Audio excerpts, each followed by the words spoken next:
here? Are you willing to say Putin is at fault? Or are you willing to say that the West has hung Ukraine out to dry? I say, okay, let's go back in history and Well, understand this a look, little more. It's not all it looks on the face of it.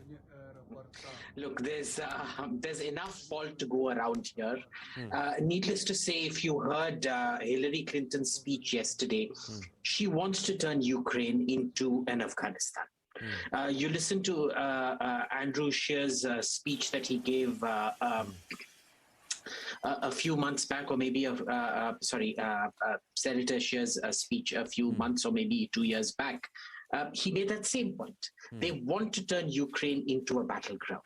All right. And this is what you see from Zelensky's actions, that he is deliberately going in for urban warfare. Now, what does urban warfare mean out here?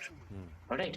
Urban warfare is that you basically use humans, women and children, as human shields, try to attract as much human damage as possible, which amplifies your message onto a world stage. This is what Hamas does, incidentally. This is what Hezbollah does, incidentally.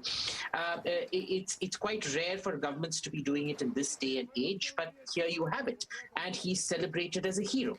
I think the point that the correspondent made earlier was quite wrong, because, I think the president of Afghanistan fleeing, instead of subjecting his people to this kind of a siege where they're going to probably get slaughtered, is a far more honorable course of action. If you wanted to resist, it could have been done in 100 different ways without involving your population. That said, let's be clear that the Russian action is entirely illegal. That said, let's not forget, the West has been attempting to make exactly this kind of action legal through all their actions, be it in Kosovo, be it in Bosnia, be it in Syria, be it in Libya, be it in Iraq. Which of those actions was legal? 90% of those actions were taken without UN authorization. If you invoke the principle of humanitarian intervention, sure, you could have bombed Serbia into submission. But tell me, where in the principle of humanitarian intervention does it say that you can create an entirely new state out of Kosovo without UN authorization? So I'm sorry, but this entire aspect of Western condemnation of this just reeks of hypocrisy. Clearly, you can take Nazis out of Europe, but you can't take the Nazi out of the European. But out the European, West करे तो सही, Russia करे तो गलत cannot be. Both are wrong. Both their actions are wrong, and neither is justified. And to bring upon war onto a nation is not something which anybody would sanction. But there are certain issues which have happened.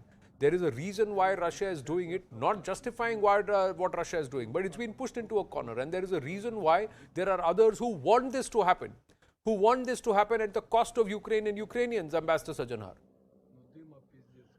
My perception, my assessment of the whole situation, Anand, and thank you very much for inviting me to your program, is that Russia had made up its mind for quite some time now that it is going to take this action, it is going to act against Ukraine. And, it had been preparing all this while the intelligence from the United States and the others, it indicated very clearly, clinching evidence, incontrovertible evidence that the attack is going to take place. But Russia kept on denying, and now it is quite clear that Putin and all his other ministers, Sergei Lavrov, they were all lying through their teeth, that they had all the intention of launching this invasion. Now, what they seem to suggest, Putin seems to suggest, is that there is, he's being provoked, Mr. Zelensky is being provoked by the West, he's being instigated by the West. All the statements that I have heard from Mr. Zelensky, and he's come to the fore over the last, few weeks.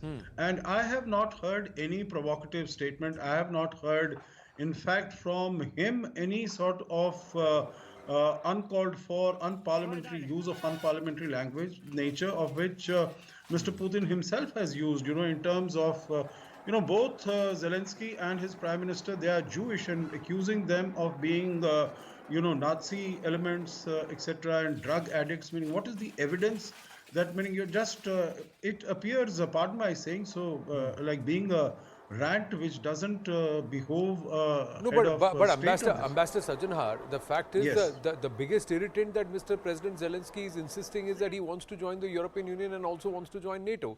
That's been a no-go for Russia since 1997. They've talked about it since the 90s. The other aspect is that I agree Zelensky with also you. has he's immediately incarcerated his nearest rival. The moment he became president, one of his first action was that put my nearest rival in jail.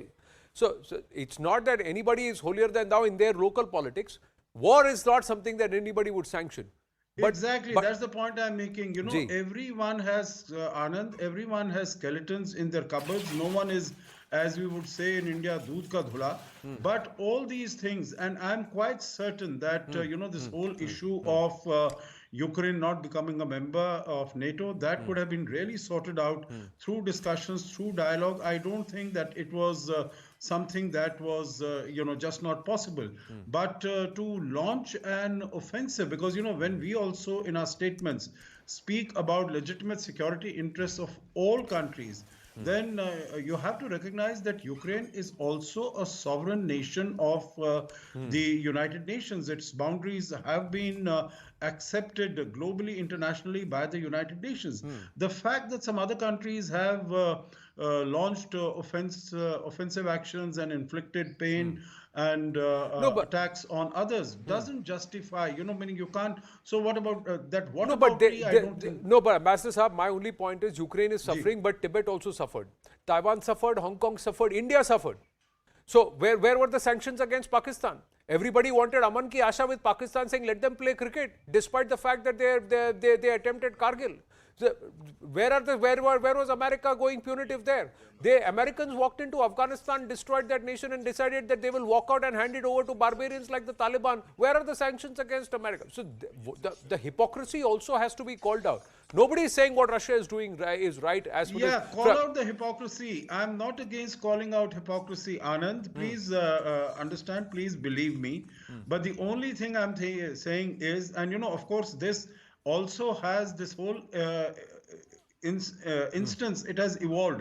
It is not that it's a sui generis, you know, your standalone sort of an event that is happening. No, it has a background, it has a history. We have to take cognizance. But my point only is, the small point is that the problem that we were facing did not merit, did not deserve the sort of destruction and death and bloodshed and violence. Well, but if this could have been avoided, it could have been wherever it might be. Yeah, it could have been avoided. See, in June 2021, when Biden and Putin met, Ukraine was discussed.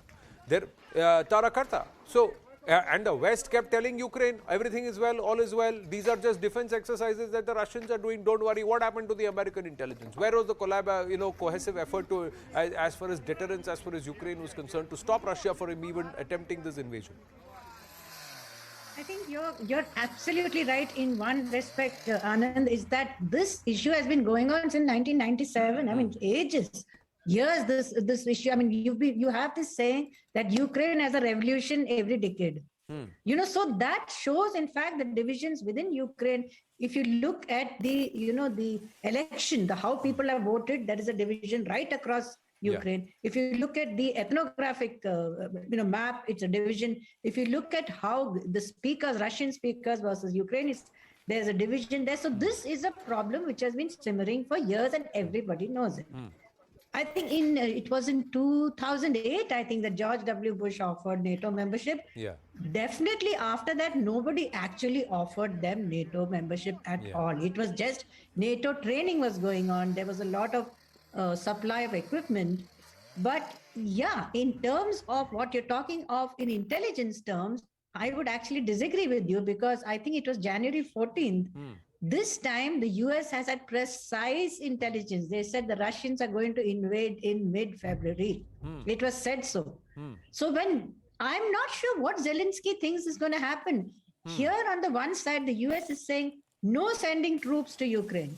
Okay, we'll send you weapons and you go and fight them yourself. That's what they're telling them. No NATO membership right now.